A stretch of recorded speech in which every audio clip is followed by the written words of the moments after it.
My next hero was Sonny Rollins. I mean, I started to hear other guys, and Hank Mobley and Sonny Rollins, I could identify. And then Coltrane became, fashion. And so I was kind of going in and out. I used to listen to Sonny Rollins, and I'd work on things like, I would work on motif development. I'd play a phrase and then I'd bring it back at a certain point or develop it. I was aware of maybe not completely intellectually, but I was aware of how to develop a solo. And especially in those days when you played for a long time, it was, you have a long duration. You can't just be playing, stupid stuff all the time. I would send a part of myself to check me out, and listen to me. I have an out of body experience. I would produce it, and the report would come back. Boy, you really did something stupid on the third chorus. That was really dumb. Don't do that. So I used to work on that, and I used to work on how to lay back on the time or mess with the time. I didn't know it intellectually, but that's what I tried to do. So that was very important. And then Coltrane came. I actually tried to emulate Coltrane. I was like 20 years old, and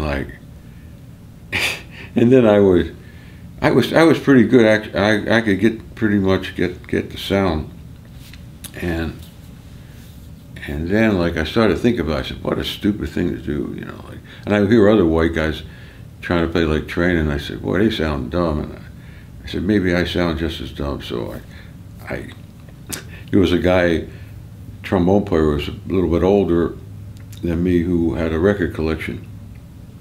He's totally, he was into jazz history, etc. So he invited me to his house, and he played all his recordings of all the great tenor players. And he played Lester. Now, how can you not like Lester? I mean, classic Lester is Mozart. I mean, classic Lester is perfection beyond perfection. I said, wow, that's great. I never heard it. And he played Ben Webster. Wow, that's another world. And he played Hawkins. I couldn't understand Hawkins. Hawkins is too complicated for me at this stage. I couldn't deal with the sense of time and the harmony. Harmony was too complicated. And anyway, he played Bias. I heard Bias. I said, wow, I didn't know anybody could play the saxophone like that. Because guys that played fast, quote unquote, usually had a smaller sound. Because when you have a big sound, it's hard to execute rapidly. So you get guys like Sonny Stitt cut the sound down, and it kind of worked better.